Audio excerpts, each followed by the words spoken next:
So, in all honesty, we really don't know a lot about these magi who we're hearing about on this feast day. But there's this neat tradition that who knows whether it's true or not, but at least it's neat. If you've ever read the book of Numbers, in the chapter 20 or so, there's a story about this guy named Balaam, son of Beor. And he goes at the request of King Balak to try to curse the Israelites. But he's got this tick about him. He says, I can't curse anybody unless God lets me. And so 3 times from 3 different angles, he goes to try to curse the people of Israel. And every time he goes to try to curse them, God puts words of blessing in his mouth. And Balak is very upset about all of this. But the 4th, he gives these oracles about Israel and how they're going to be built up and all this glory that is to be given to them. And in the 4th oracle he makes in chapter 24 of Numbers, he talks about how there's this star that's going to rise over the people of Jacob, so the people of Israel. And there's this pious thought or pious tradition that Balaam took that prophecy back to his people in this far-off land, wherever that was, and that these magi who are coming from the east, although we hear this other prophecy of you, Bethlehem, land of Judah, are by no means least among the rulers of Judah, for from you shall come a ruler. Of course, that's from the book of Isaiah. But there's this other tradition that maybe Balaam went back to his people out towards the east, and that's where these magi came from, that this tradition had been handed on to them through the years.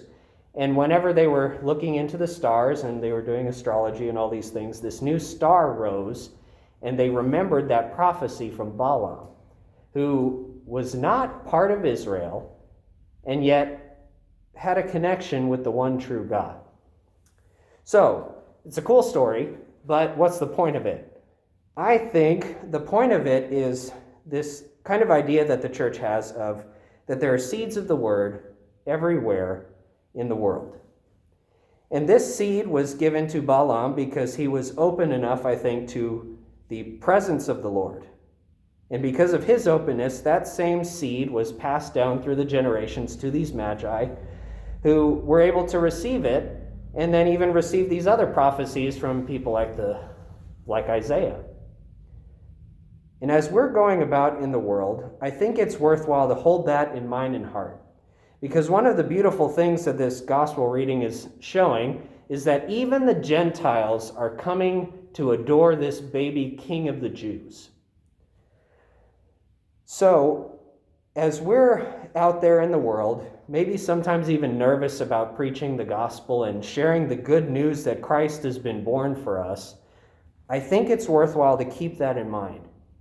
That there are seeds of the word already planted in the hearts of those around us. Maybe they've had experiences of Christianity or even Catholicism already, those that we're encountering in the world.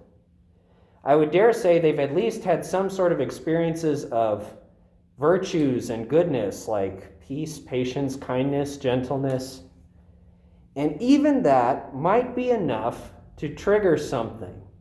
To trigger them to be able to see a star rising in the sense of the star that is Christ, the star that is maybe the church, that there's a longing for something better than what they have because we're all longing for something more. So as we praise God for the gift of this Epiphany, this is the Feast of the Epiphany, which is a manifestation, may there be epiphanies that are happening in the hearts and minds of those that we encounter. And maybe we can be a little bit of Balaam, speaking blessing into all sorts of circumstances, maybe even to pass on some of those seeds of the word to those we encounter.